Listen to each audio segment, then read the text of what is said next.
Hello everyone, welcome back. Today we're tackling Leetcode problem 1390 called 4 divisors. This is a really interesting problem because it sounds simple, just counting things, but it actually tests our understanding of basic number theory and how to optimize loops. If you've ever timed out on a solution because the numbers were too big, this is the perfect practice problem. Let's get started. First, let's understand the goal. We are given a list of integers called nums. Our job is to look at each integer in that list and count its divisors. If, and only if, a number has exactly 4 divisors, we want to calculate the sum of those 4 divisors. If a number has 3 divisors, or 5 or 2, we ignore it. Finally, we return the total sum of divisors for all such numbers we found. It's basically a filtering task. Find the numbers with exactly 4 factors, sum those factors up and give the grand total. Let's take a second to visualize what we're hunting for. We know prime numbers like 7 only have 2 divisors, 1 and themselves. Those don't count. Some numbers like 4 have 3 divisors, 1, 2, and 4. Those don't count either. We are looking for the Goldilocks numbers that have exactly 4 divisors. For example, 6 has divisors 1, 2, 3, and 6. That's 4. So 6 would be a candidate. We need to sum up 1, 2, 3, and 6. Let's walk through the first example provided in the problem description. We have a list with 21, 4, and 7. First, we look at 21. The numbers that divide 21 evenly are 1, 3, 7, and 21 itself. That's exactly 4 divisors. Perfect. We sum them up. 1 plus 3 plus 7 plus 21 gives us 32. Next is 4. The divisors are 1, 2, and 4. That's only 3 divisors, so we ignore it completely. Finally, 7. It's prime, so it only has 1 and 7. 2 divisors, ignore it. Since only 21 met the criteria, our final answer is just 32. Just a quick heads up. We'll be walking through the solution using Python, but don't worry if that's not your main language. I'll be showing the full code for other popular languages like Java, C++, and JavaScript towards the end of the video. The logic remains exactly the same. So how do we solve this efficiently? The naive way would be to take each number in our list, say n, and try dividing it by every number from 1 up to n to count the divisors. But if n is large, this is way too slow. We can do better. We only need to check numbers up to the square root of n. Why? Because divisors come in pairs. If 3 is a divisor of 21, then 21 divided by 3, which is 7, is also a divisor. So by finding 3, we get 7 for free. This drastically reduces the amount of work we have to do. Before we get into the code, let's talk about the real reason people fail at Leetcode. It's not because they can't reverse a linked list. It's because they break their daily streak. I built my daily to-do specifically to solve this. You can set Solve Daily Leetcode as a routine task. This means it reminds you to complete your routine tasks every day. It's a dedicated system to force you to be consistent, which I also use to remind myself to upload these videos every day. If you're watching this channel, you're trying to improve, so this tool makes sure you actually show up to do it. I also want to be 100% transparent about how this app will grow. I am an indie developer, not a big corporation. I will never take away a free feature you already use. Core features like repeating tasks remain free forever. However, as I add new server-heavy features, they will be part of the premium plan to help cover the costs of running the app.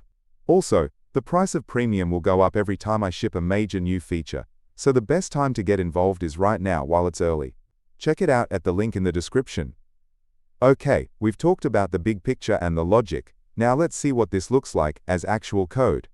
I'll put the full solution up on the screen first. And don't worry, after that, we'll walk through the most important sections together. Alright, here is the complete Python solution. It loops through the numbers, counts the divisors using the square root trick we discussed, and keeps a running total.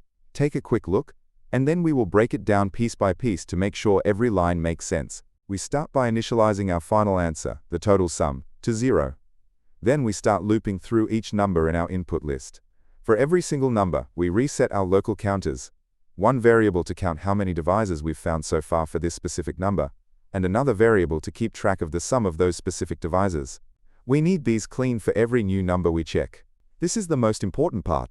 Instead of going all the way up to num, we loop from 1 up to the integer part of the square root of num. Inside the loop, We check if I divides num evenly. If it does, we found a divisor. We count it and add it to our sum. But remember the pair? If I is a divisor, then num divided by I is usually another distinct divisor. We check if I times I is not equal to num to ensure we aren't counting the square root of a perfect square twice. If they are different, we count the pair and add it to the sum as well. Here is a small optimization.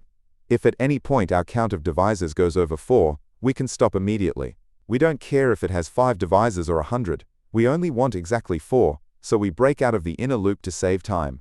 After the loop finishes checking divisors for the current number, we check, did we find exactly 4? If yes, we add that local sum of divisors to our grand total. If not, we do nothing and move to the next number. I want to highlight a specific edge case, perfect squares. Let's say our number is 16. When our loop reaches 4, 4 times 4 is 16. 4 is a divisor, but it doesn't have a distinct partner because its partner is itself. We shouldn't count 4 twice. The condition checking if I times I is not equal to num handles this perfectly. It ensures we only count the square root once. So how fast is this solution? Let n be the number of items in our list, and m be the value of the biggest number. For each number in the list, we iterate up to its square root. Since the problem limits the numbers to 100,000, the square root is only about 316. That's very small. So the time complexity is big O of n times the square root of m.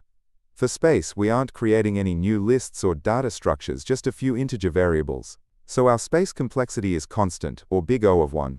Alright, that covers the main solution in Python.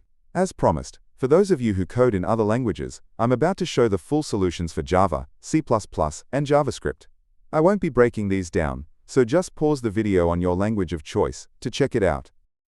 Alright, as promised, here is the full solution in Java. Notice the loop condition is I times I is less than or equal to num. You can pause the video here to take a closer look at the implementation. Next up, here is the C++ version of the solution. It looks very similar to Java. Again, feel free to pause and review the code.